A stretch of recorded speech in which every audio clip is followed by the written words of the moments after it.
Hello good morning students. आज NCERT physics chapter second maybe today is the last class for the solutions part, है ना। अब हम लोग question number 34 तक ले लेंगे। आज अभी हम लोग ले रहे हैं क्वेश्चन नंबर 35। तो हर एक क्लास में जैसा भी हम स्टार्टिंग में कहते हैं, if you have a book in front of you then it would be better, है ना। किताब सामने रखेंगे तो ज़्यादा अच्छे से होगा। अब इसमें देखो, in a Van de Graaff generator a spherical metal shell is to be at 15 into 10 to the power of 6 volts। इसमें जो पोटेंशियल दिया है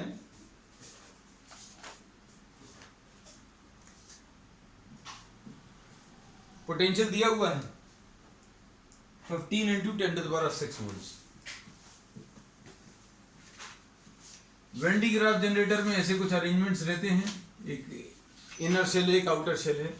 ये जो आउटर शेल है जिसको अभी हमें चार्ज करना है, उसको पोटेंशियल की value 15 into 10 to the power of 6 volt दिया है। अब इसके बाद नेक्स्ट पार्ट में नेक्स्ट और क्या दिया है, the dielectric strength of the gas surrounding the electrode is 5 into 10 to the power of 7। अब इसके चारों तरफ जो गैस है उसकी dielectric field strength. Dielectric field strength क्या होती है बेटा? डाइलेक्ट्रिक फील्ड स्ट्रेंथ जो है, it is the maximum electric field which a dielectric medium can bear. अगर आप इलेक्ट्रिक फील्ड बढ़ाएंगे तो इलेक्ट्रिक फील्ड बढ़ाने पर हर एक इंसुलेटिंग मीडियम की एक लिमिट आएगी, जिसके बाद वो इंसुलेटिंग मीडियम ना होकर पार्शियली कंडक्टिंग मीडियम हो जाएगा। अगर आप किसी इंसुलेटिंग मीडियम में इलेक्ट्रिक फील्ड अप्लाई करें और उस इलेक्ट्रिक फील्ड की वैल्यू बढ़ाते चले जाएं, तो एक ऐसी इलेक्ट्रिक फील्ड आती है जो कि इंसुलेटिंग मीडियम को आयनाइज कर देती है। तो this would be a very large value obviously. तो ये डाइलेक्ट्रिक फील्ड स्ट्रेंथ जो है, this is the maximum electric field which can be applied. इससे कम ही अभी हम लोगों को इलेक्ट्रिक फील्ड लगानी है, क्योंकि अगर आपने डाइलेक्ट्रिक फील्ड स्ट्रेंथ या उससे ज्यादा इलेक्ट्रिक फील्ड लगाई तो वो इंसुलेटिंग मीडियम ना होकर एक कंडक्टिंग मीडियम बन जाएगा, पार्शियली कंडक्टिंग। और ये दिया है 5 into 10 to the power of 7। तो अब हम लोग क्या बोलते हैं इसमें, हम लोग इसमें ये बोलते हैं कि आप को जो इलेक्ट्रिक फील्ड अप्लाई करनी है that should be smaller than, electric field applied should be smaller than the dielectric field strength. ऐसा रहना चाहिए। अभी पिछले किसी प्रॉब्लम में इन्होंने ये भी बोला था, किस प्रॉब्लम में, शायद 32 में, कि जो आप इलेक्ट्रिक फील्ड अप्लाई करते हैं दैट शुड बी व्हाट 10%। 10% दिया था 32 या 31 में, देख लेना। तो अब इसमें प्रॉब्लम में आगे पूछा है, what is the minimum radius of the spherical shell required. Minimum radius of the spherical shell required, ये निकालना है। अब इसमें अभी हम लोग क्या बोलते हैं, v की वैल्यू कितनी होती है बेटा, q upon 4 pi epsilon 0 r। Potential on the surface of a spherical conductor, ऐसा कुछ होता है। और इलेक्ट्रिक फील्ड की वैल्यू ऑन द सरफेस, ये near the surface it is maximum, और ये कितनी होती है, q upon 4 pi epsilon 0 r square. अब इन दोनों को अगर आप डिवाइड करें, v को और e को, v divided by e will give you q upon 4 pi epsilon 0 r upon q upon 4 pi epsilon 0 r square. ऐसा कुछ आएगा। इसमें 4 पाई एप्सिलॉन 0 कैंसिल होगा, q और q कैंसिल होगा, r स्क्वायर ऊपर जाएगा और r नीचे आएगा, मतलब ये कितना r आ जाएगा। तो अभी हम लोग क्या बोलेंगे, r will be equal to what, v divided by e। ये रिलेशन आ गया। इसको अगर आप ध्यान से देखें तो electric field will be equal to v divided by r। Electric field will be what, the potential divided by radius. अच्छे सुनना, अगर आप रेडियस को छोटा करते जाओगे, रेडियस को अगर आप छोटा करते जाओगे तो इलेक्ट्रिक फील्ड बढ़ता जाएगा इस रिलेशन के हिसाब से। If you are trying to decrease the size, आपने एक वेन डी ग्राफ जनरेटर बनाया इतने डायमीटर का, फिर आपने कम डायमीटर का शेल ले लिया और कम डायमीटर का, तो अगर आप आर को कम करोगे तो ई बढ़ेगा, और ई बढ़ेगा तो चांसेस हैं ये डाइलेक्ट्रिक फील्ड स्ट्रेंथ आ जाए, है ना। तो इन्होंने बोला कि मिनिमम कितना रेडियस रखना है, ये अगर निकालना तो v divided by E. v की वैल्यू अपन लोगों को मालूम है 15 into 10 to the power of 6 upon 5 into 10 to the power of 7, ऐसा कुछ आएगा। और इसमें अगर आप सिंप्लीफाई करें तो ये कितना आ जाएगा, ये कैंसिल होगा, 3 डिवाइडेड बाई 10 आ जाएगा, यानी 0.3 metres. So radius will be what, 0.3 metre, या रेडियस विल बी 30 सेंटीमीटर। तो अगर आप इस वैन डी ग्राफ जनरेटर को देखें तो ये जो इलेक्ट्रोड रहना है जिसका potential 15 into 10 to the power of 6 volts रखना है, तो उसके लिए मिनिमम रेडियस कितना चाहिए है, 30 सेंटीमीटर। अगर आप इससे कम करोगे तो उसके आसपास की electric field dielectric field strength से ज्यादा हो जाएगी, है ना। तो ये तो अभी हम लोगों ने बोला थियोरेटिकली ये वैल्यू निकाली है कि आर की वैल्यू 30 सेंटीमीटर। एक्चुअली अगर आपको इसको देखना है, ये प्रॉब्लम तो खत्म हो गया, आंसर भी आ गया होगा शायद इतने में। अब इसमें एक छोटा सा पॉइंट और डिस्कस कर लें कि अगर आपको प्रैक्टिकली डिजाइन करना है तो आप ये कोशिश करोगे कि ये जो डाइलेक्ट्रिक फील्ड स्ट्रेंथ है इसके आसपास भी नहीं पहुंचे, इसके आसपास भी, जैसे मान लीजिए 30 हमने बोला मिनिमम रेडियस है, अब मिनिमम रेडियस आपको 30 रखना है, मतलब इससे ज्यादा होना चाहिए, है ना। तो अगर आप 30 भी अगर रख दोगे तो डाइलेक्ट्रिक फील्ड स्ट्रेंथ आ जाएगी। मतलब क्या है, अगर आपने एक 30 सेंटीमीटर का स्फीयर लिया और उसको इतना पोटेंशियल अगर देना है, इतना पोटेंशियल देने पर इलेक्ट्रिक फील्ड इसके चारों तरफ जो जनरेट होगी वो डाइलेक्ट्रिक फील्ड स्ट्रेंथ के बराबर होगी। मतलब अगर आपने 30 सेंटीमीटर का भी स्फीयर ले लिया तो आसपास की एयर आयनाइज होना शुरू हो जाएगी। तो क्या करना पड़ेगा, हम लोगों को इसका जो रेडियस लेना है वो 30 से ज्यादा ही लेना है। ये मिनिमम रेडियस था, अब इससे ज्यादा वैल्यू अगर अभी हम लोग लेंगे तो ज्यादा के लिए अभी हम लोग क्या कहते हैं कि भाई इलेक्ट्रिक फील्ड जो अभी हम लोग लेते हैं that is 10% of dielectric field strength. ये इन्होंने किसी प्रॉब्लम में ही दिया है डाइलेक्ट्रिक फील्ड स्ट्रेंथ। तो अभी हम लोग इसको कितना ले लेंगे, 10% अगर ले लिया तो ये कितना आ जाएगा approximately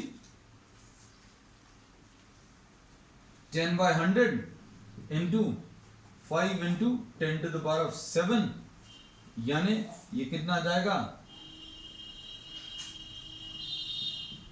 5 into 10 to the power of 6। और इसके लिए आर की वैल्यू v डिवाइडेड बाई, ये एक्स्ट्रा कैलकुलेशंस करा रहे हैं, these are not at all required. Answer आ चुका है, हम सिर्फ आपको ये बोले कि वो मिनिमम है। अगर 10% पे इलेक्ट्रिक फील्ड रखेंगे तो रेडियस कितनी आ जाएगी, वो सिर्फ एक कैलकुलेशंस पर दिखा रहे हैं अंदाजा लेने के लिए। 15 into 10 to the power of 6 upon E की value 5 into 10 to the power of 6, यानी लगभग 3 मीटर्स। तो इस वैन डी ग्राफ जनरेटर का साइज जो है कितने रेडियस करेगा, 3 मीटर्स। तो अभी आप क्या कर सकते हैं, अगर आप रेडियस 0.3 और 3 मीटर्स के बीच में ले लें, 0.3 मीटर्स और 3 मीटर्स के बीच में, तो डाइलेक्ट्रिक फील्ड स्ट्रेंथ जो है वो अटेन करना थोड़ा सा मुश्किल होगा, क्योंकि 3 मीटर्स पर इलेक्ट्रिक फील्ड जो है 10% of the dielectric field strength आ रहा है। ठीक है, चलो अब next problem.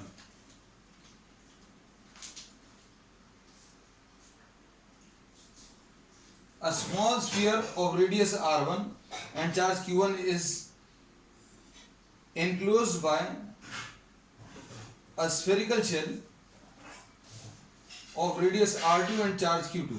Show that if q1 is positive, charge will necessarily flow from sphere in the shell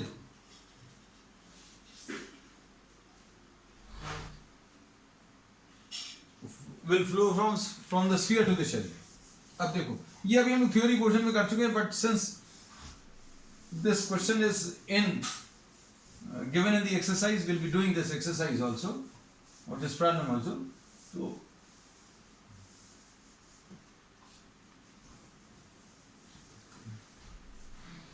question number 36 है, ये एक स्फीयर है which is carrying a charge q1 and which is having what, a radius r1, और इसके चारों तरफ एक और स्फेरिकल शेल है जिसके ऊपर चार्ज Q2 है और इसका रेडियस R2 है। अब इन्होंने क्या बोला है, Q1 पॉजिटिव है, charge will necessarily flow from, अगर इनको कनेक्ट कर दिया, if these two are connected to each other, then flow of charges will take place from the inner to the outer. So this we have discussed in detail in the theory class, but we'll be doing it once again, है ना, एक revision भी हो जाएगा और जो लोग सिर्फ न्यूमेरिकल्स देख रहे हैं उनको भी क्लियर रहे। अब हम लोगों को क्या करना है, ये जो इनर स्फीयर है और आउटर स्फीयर, इनके ऊपर चार्जेस दिए हुए हैं, तो अब हम लोग क्या करेंगे, ए पॉइंट मार्क कर लिया इनर पर और बी पॉइंट मार्क कर लिया आउटर पर। अब potential of the point A minus potential of point B निकालेंगे, और अगर ये पॉजिटिव आया, अगर ये पॉजिटिव आया तो अभी हम लोग बोलेंगे कि potential of the inner, potential of the point A is greater than potential of the point B.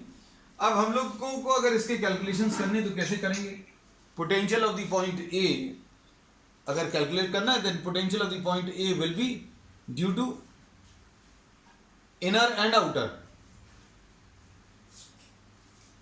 Potential of the point A will be potential at A due to inner plus potential at A due to outer. A पर inner sphere के कारण और A पर outer sphere के कारण। अब A पर inner sphere के कारण, A point को देखो और inner sphere को देखो, सिर्फ इतना। अब चूंकि अभी हम लोग प्रॉब्लम्स बहुत सारे कर चुके हैं तो आपको सिर्फ इतना ही दिखना चाहिए, और जिनको नहीं दिखता you can draw separate diagram. भाई अंदर वाला स्फीयर बनाया, इनर स्फीयर, इसके ऊपर चार्ज Q1 है, इसका रेडियस R1 है, और ये ए पॉइंट बना लिया। जिनको दिक्कत जाती है वो ऐसे डायग्राम सेपरेटली ड्रॉ कर लें तो आपको बहुत आसान लगेगा। ए पॉइंट और इनर स्फीयर बना लिया, ए पॉइंट बनाया और इनर स्फीयर। अब आउटर दिख ही नहीं रहा क्योंकि जरूरत ही नहीं। अब इसको जब कैलकुलेट करोगे तब क्या करोगे, ए पॉइंट बनाओगे और आउटर बनाओगे।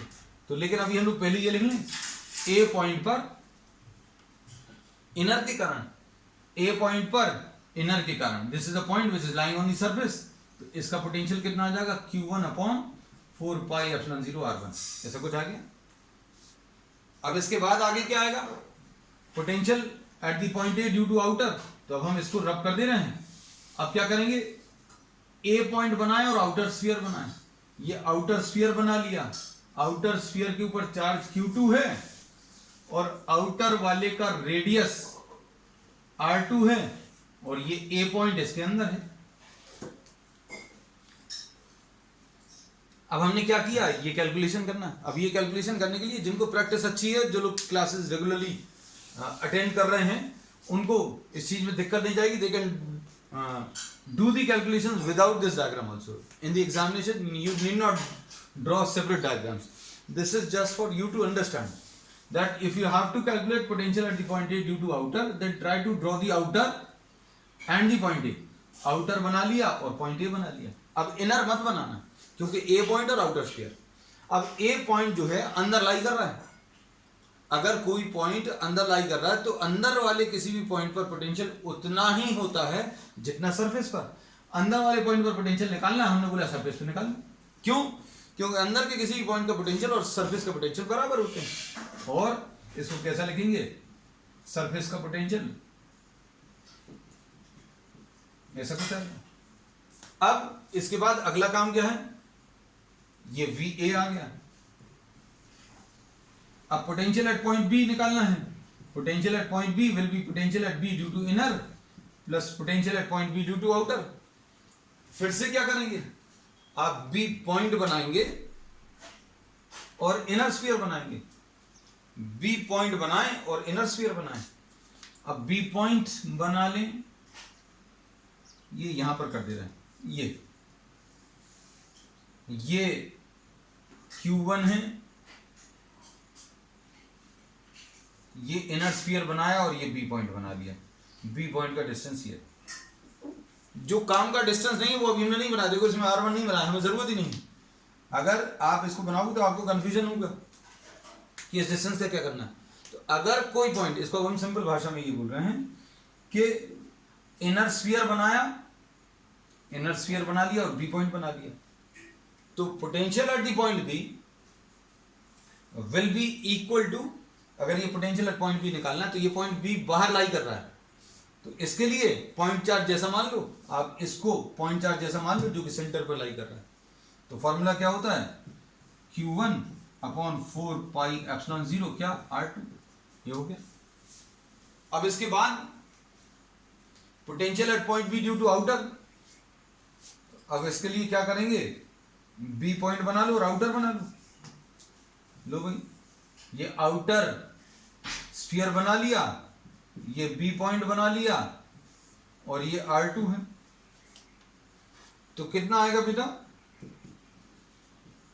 Q2 upon, this is a point which is lying on the surface, तो कितना आएगा Q2 अपॉन 4 पाई एप्सिलॉन 0 क्या R2। किसी चार्ज स्फीयर के सरफेस पर पोटेंशियल निकालने का ये फॉर्मूला, ठीक है। अब क्या करेंगे, VA माइनस VB निकालेंगे, VA माइनस VB यानी Q1 upon 4 pi epsilon 0 R1 plus Q2 upon 4 pi epsilon 0 R2 minus Q1 upon 4 pi epsilon 0 R2 minus Q2 upon 4 pi epsilon 0 R2। VA लिख लिया और VB लिख लिया। अब VA और VB में अगर आप देखें तो क्या चीज कैंसिल होगी, Q2 upon 4 pi epsilon 0 R2 cancel होगा। अब कितना आ जाएगा, Q1 upon 4 pi epsilon 0 common, अंदर क्या बचेगा 1 upon R1 minus 1 upon R2। अब इसमें क्या बोलोगे बेटा, VA माइनस VB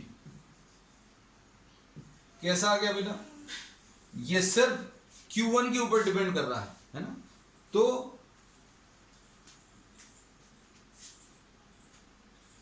आप चाहो तो इसमें एक लाइन लिख लेना, क्या कि potential difference between two charge spheres, potential difference between two charge spheres is independent of the charge on the outer sphere. बाहर वाले का चार्ज के ऊपर डिपेंड ही नहीं करता, देखो इसमें Q2 नहीं आया है ना, एंड ये किसके ऊपर डिपेंड कर रहा है, सिर्फ Q1 के ऊपर, मतलब चार्ज ऑन दी इनर। और अगर अंदर वाले के ऊपर चार्ज पॉजिटिव है, जैसा कि प्रॉब्लम में दिया हुआ है, प्रॉब्लम में इन्होंने यही कहा है कि कैसा है ये,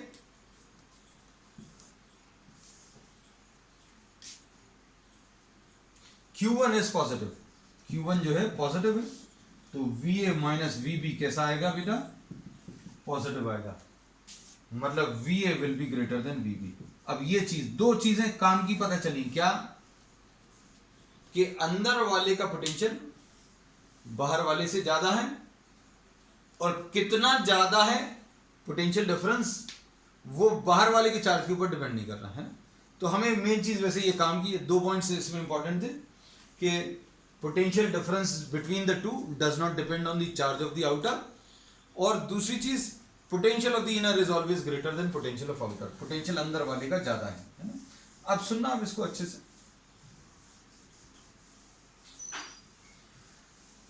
अब इसमें अभी हम लोग ये कहते हैं बेटा कि अगर आप दो कंडक्टर्स को कनेक्ट कर देते हैं, जैसा इसमें इन्होंने कहा है, then flow of charges will always take place from higher to lower. आपको पोटेंशियल डिफरेंस के एग्जांपल के लिए अभी हमने थ्योरी में भी और कई न्यूमेरिकल्स में भी यही एग्जांपल दिया, that if two water tanks are connected then flow of water will take place from higher level to lower level, और ये तब तक चलेगा जब तक दोनों के बीच का लेवल डिफरेंस जब जीरो हो जाएगा तब flow stops.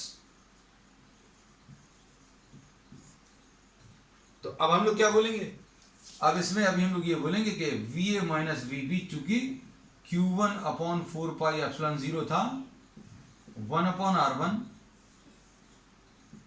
Minus 1 upon R2 यानी Q1 upon 4 pi epsilon 0 R2 minus R1 upon R1 R2।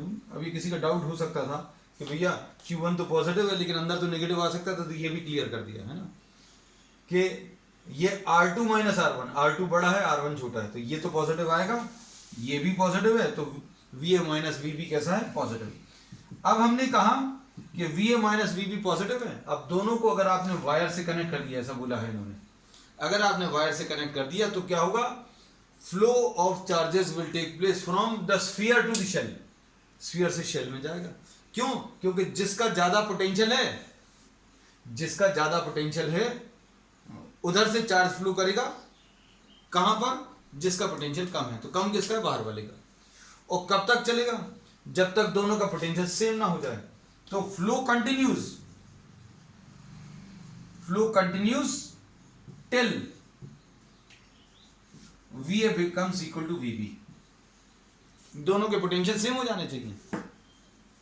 अब दोनों के पोटेंशियल सेम हो जाएंगे मतलब VA माइनस VB जीरो हो जाएगा। VA माइनस VB जीरो हो जाएगा, इसका मतलब क्या होगा? Q1 अपॉन 4 पाई एप्सिलॉन 0, ये R2 minus R1 upon R1 R2। अब इसका मतलब क्या है? VA माइनस VB की वैल्यू 0 और VA माइनस VB की वैल्यू रख ली तो Q1 की वैल्यू 0। Q1 की वैल्यू 0 का मतलब क्या है? ये फ्लो तब तक चलेगा जब तक Q1 0 ना हो जाए, मतलब पूरा चार्ज, अंदर का पूरा चार्ज निकलकर बाहर चला जाएगा। अंदर का पूरा चार्ज निकलकर बाहर चला जाएगा मतलब क्या होगा? Q1 की वैल्यू 0 हो जाएगी। Q1 की वैल्यू 0 हो जाएगी मतलब VA माइनस VB 0 हो जाएगा, पोटेंशियल डिफरेंस 0 हो जाएगा। और पोटेंशियल डिफरेंस जब 0 हो जाता है तो flow of charges it stops completely. Flow of charges बिल्कुल नहीं होगा। फ्लो ऑफ चार्जेस कब नहीं होगा? जब पोटेंशियल डिफरेंस नहीं हो, है ना। अगर आप इस पेन को यहां से यहां लाएं तो फ्लो नहीं होगा, अपने आप नहीं होगा, कुछ वर्क करना पड़ेगा।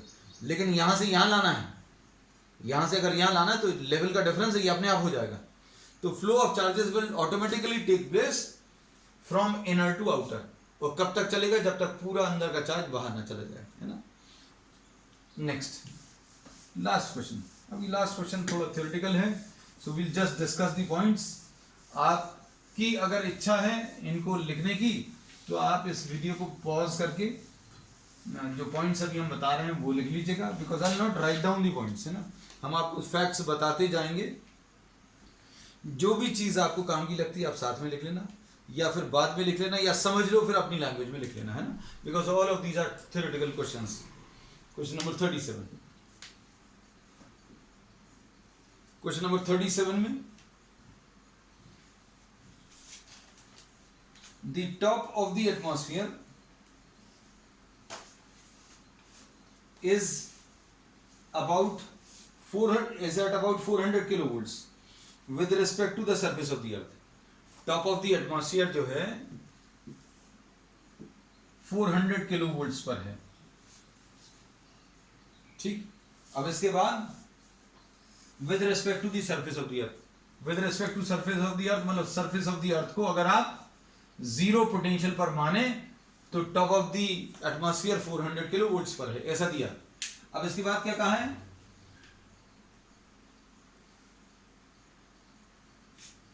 With respect to the surface of the earth corresponding to an electric field that decreases with altitude. अब ऊपर से नीचे आने में इलेक्ट्रिक फील्ड जो है इन्होंने बोला डिक्रीज होती है, ठीक। अब near the surface of the earth the field is about 100 volts per meter। यहां पर, यहां कहीं पर ये 100 वोल्ट्स पर मीटर है, 100 वोल्ट्स पर मीटर है। ऊपर कितना है? 400 किलो वोल्ट्स, है ना। अब इसमें इन्होंने क्या कहा है? why then we do not get an electric shock when we step out of our house into the open।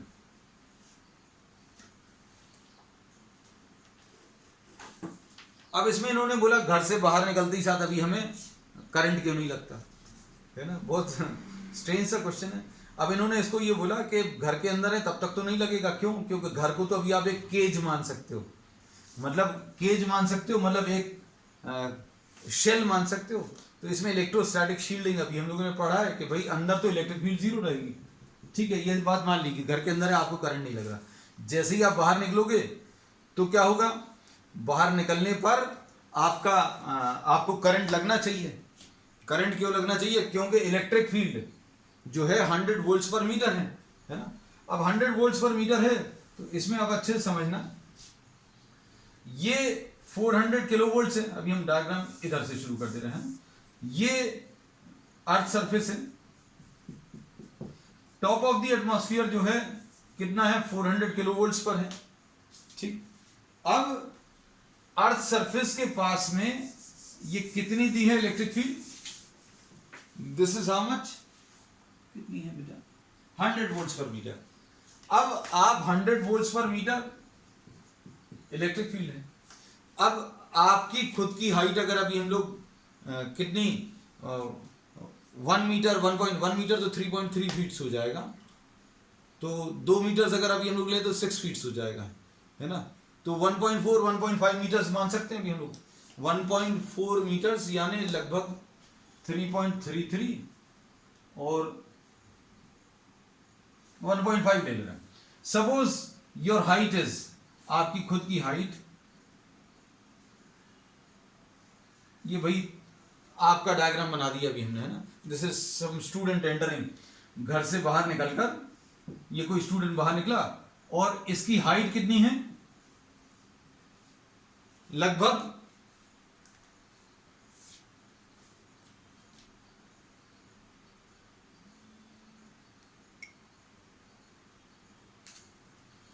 ये इसकी हाइट जो है लगभग अभी हम लोग 1.5 मीटर्स मान सकते हैं, 1.5 1.6 मीटर्स, सपोज 1.6 मीटर्स मान लीजिए। तो 1.6 मीटर का अगर कोई आदमी है तो अभी हम लोगों को ऐसा लगता है कि 1 मीटर के लिए 100 वोल्ट है और 1.6 मीटर्स के लिए 1.6 मीटर्स के लिए ये 160 वोल्ट होना चाहिए। मतलब कोई भी व्यक्ति जो 1.6 मीटर्स का है बाहर अगर निकलेगा तो उन दोनों पॉइंट्स के बीच में, मतलब टॉप वाले पॉइंट और बॉटम वाले पॉइंट्स के बीच में 1.6 मीटर्स का अंतर है, तो 160 वोल्ट्स आना चाहिए, है ना। 160 वोल्ट्स काफी रहता है, 160 वोल्ट्स में इलेक्ट्रिक शॉक लगना चाहिए, लेकिन नहीं लगता। तो यही इन्होंने कहा है एक्सप्लेन करना है। तो अब इसमें एक्सप्लेनेशन ये है कि आप जैसे ही घर के बाहर निकलते हो तो अर्थ सरफेस का पोटेंशियल जो है 0 है। आपके जैसे ही आप घर के बाहर निकले तो आपका जो फीट है वो कांटेक्ट में आया, और जो भी दो चीजें कांटेक्ट में आती हैं उनका पोटेंशियल सेम हो जाता है। मतलब यहां का पोटेंशियल जैसे ही आप बाहर निकले तो आपके पांव भी कितने वोल्ट्स पर आ गए, 0 वोल्ट्स पर आ गए। और 0 वोल्ट पर आपके पांव अगर आ गए तो पूरी की पूरी बॉडी कनेक्टेड है, तो टॉप से लेकर बॉटम तक सभी जगह पर 0 वोल्ट्स आ जाएगा। तो मतलब अभी हम लोग कहते हैं जैसे ही कोई आदमी बाहर निकलता है तो क्या होगा, आपका नीचे से लेकर ऊपर तक का जो पोटेंशियल है वो 0 वोल्ट आ जाएगा। वैसे इक्वी पोटेंशियल सरफेसेस जो हैं ऐसे कुछ रहते हैं, लेकिन जैसे ही कोई as soon as a person enters into this region, जैसे ही कोई आदमी इस रीजन में एंटर करता है तो ये जो इक्वी पोटेंशियल सरफेसेस जो हैं वो मॉडिफाई हो जाते हैं। और कैसे मॉडिफाई हो जाते हैं, earth, the feet and the top of the person forms one equipotential surface. कौन कौन सा, earth and the whole body becomes what, equipotential surface. अब इक्विपोटेंशियल सरफेस अगर बन गया, इक्विपोटेंशियल सरफेस क्यों बन गया ये अभी हमने बता दिया कि जैसे ही आप बाहर निकलते पांव आपके जमीन के कांटेक्ट में आए, पांव का पोटेंशियल वही हो जाता है जो अर्थ का होता है, और ऐसे ही चूंकि पूरी बॉडी कनेक्टेड है तो आपकी पूरी बॉडी जो है 0 वोल्ट पर आ गई। अब earth and the whole body becomes a equipotential surface. Equipotential surface मतलब पोटेंशियल नहीं है, पिछले प्रॉब्लम में ही पढ़ा है। अगर पोटेंशियल नहीं है, पोटेंशियल्स अगर दोनों पॉइंट्स के, दो पॉइंट्स के अगर सेम है तो क्या होगा,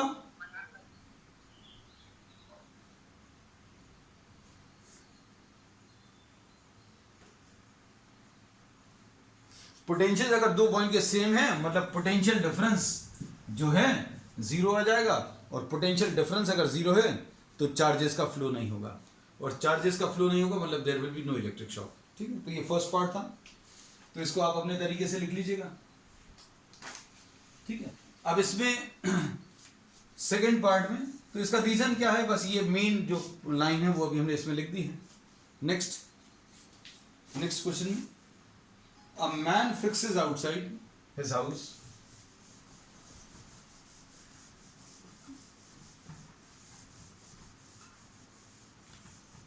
क्वेश्चन पढ़कर देख लेना बेटा। A man fixes outside his house one evening a 2 meter high insulating slab। अब फिर से वही चक्कर है, 2 मीटर्स हाई इसने एक इंसुलेटिंग स्टैंड फिक्स किया और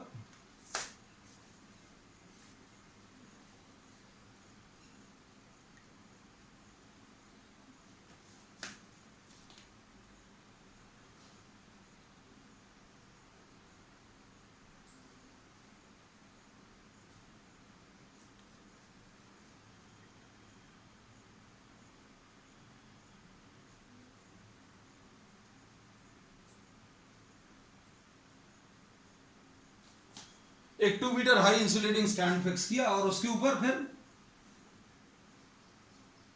अ large aluminium sheet of area 1 metre square. अब इसके ऊपर एक एल्यूमिनियम शीट फिक्स कर दी 1 मीटर स्क्वायर, ठीक।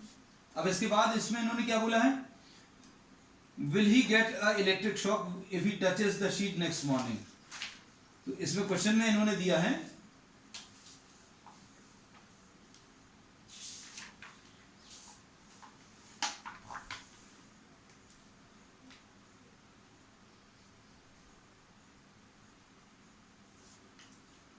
कि अगर आपने घर के बाहर किसी person outside his house has fixed a 2 metre long insulating stand, और उस इंसुलेटिंग स्टैंड में उसने एक एल्यूमिनियम शीट, एल्यूमिनियम यानी कंडक्टिंग शीट, अब पूरे रात में क्या होगा अभी हम लोगों को ये मालूम है कि पिछले प्रॉब्लम में या पिछले पार्ट में अभी हम लोगों ने ये पढ़ा है कि डिस्चार्जिंग एक्शन रहता है एटमॉस्फेयर का, ऊपर का एटमॉस्फेयर जो है वो हाई पोटेंशियल पर है और अर्थ जो है जीरो पोटेंशियल पे है। तो मतलब क्या है, लगातार चार्जेस का फ्लो बना रहता है, चार्जेस का फ्लो भी बना रहता है और दूसरा एयर फ्लो कर रही है, एयर में आयंस भी हैं। तो ये कंडक्टिंग सरफेस है, कंडक्टिंग सरफेस में due to discharging action of atmosphere के कारण रात भर में इसके ऊपर कुछ चार्जेस गैदर हो जाएंगे, रात भर में इसके ऊपर कुछ चार्जेस गैदर हो जाएंगे, मतलब इसका कुछ पोटेंशियल हाई हो जाएगा और इसका पोटेंशियल हाई हो जाएगा और इसका पोटेंशियल जीरो है। मतलब अभी हम लोग ये कह सकते हैं कि ये एल्यूमिनियम की प्लेट और अर्थ और ये इंसुलेटिंग स्टैंड, ये तीनों मिलकर एक कैपेसिटर बना लेंगे जो रात भर में चार्जेस स्टोर कर लेगा। चार्जेस आएंगे कहां से, अभी हम लोगों ने पिछले पार्ट में ही पढ़ा है कि top of the atmosphere is at some kilovolts potential, कुछ 400 किलोवोल्ट्स पोटेंशियल पर है, अर्थ जीरो पोटेंशियल पर है। तो डिस्चार्जिंग एक्शन के कारण करंट्स लगातार अर्थ की तरफ फ्लो करते हैं और ये चार्जेस जब फ्लो कर रहे हैं तो अर्थ में ना जाकर ये किसके ऊपर, एल्यूमिनियम शीट्स के ऊपर आ जाएंगे और ये रात भर में चार्जेस गैदर करेगा, मतलब इसका कुछ पोटेंशियल आ जाएगा, पोटेंशियल आ जाएगा मतलब पोटेंशियल डिफरेंस आ जाएगा, मतलब सुबह जब आप इसको जाकर छुएंगे तो क्या होगा, आपकी जो फीट है वो जीरो पोटेंशियल पर है और हाथ आपने लगाया वो कुछ डेफिनेट पोटेंशियल पर आ गया, जैसे मान लीजिए 100 वोल्ट पर आ गया। जैसे ही आप छुएंगे तो क्या होगा, 100 वोल्ट से 0 वोल्ट के बीच में अभी तक कोई रास्ता नहीं था, क्यों, इंसुलेटिंग स्टैंड था, लेकिन आपने छुआ तो आपने एक रास्ता दे दिया। तो 100 वोल्ट से जो गैदर्ड चार्जेस हैं 100 वोल्ट वाले सरफेस से वो अर्थ की तरफ ट्रांसफर होंगे और ट्रांसफर कहां के थ्रू होंगे, जिस व्यक्ति ने इसको टच किया, the person who touches through that body the charges get transfer to the earth. इसलिए the person who touches this in the morning will get an electric shock. ठीक है, चलो नेक्स्ट।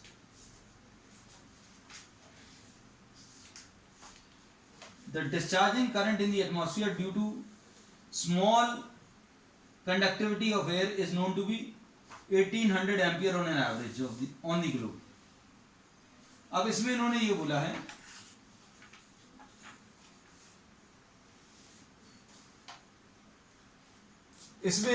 है कि भाई ये जो पोटेंशियल है ऊपर वाले सरफेस का, वो कितना 400 किलोवोल्ट्स दिया था, कितना था, this was given 400 kilovolts, top of the atmosphere 400 kilovolts, ये 0 वोल्ट। अब इसके कारण एक डिस्चार्जिंग करंट आता है, करंट अर्थ की तरफ हमेशा फ्लो करता रहता है, और ये कितना है, on an average this is 1800 amperes, पूरे ग्लोब का एवरेज है।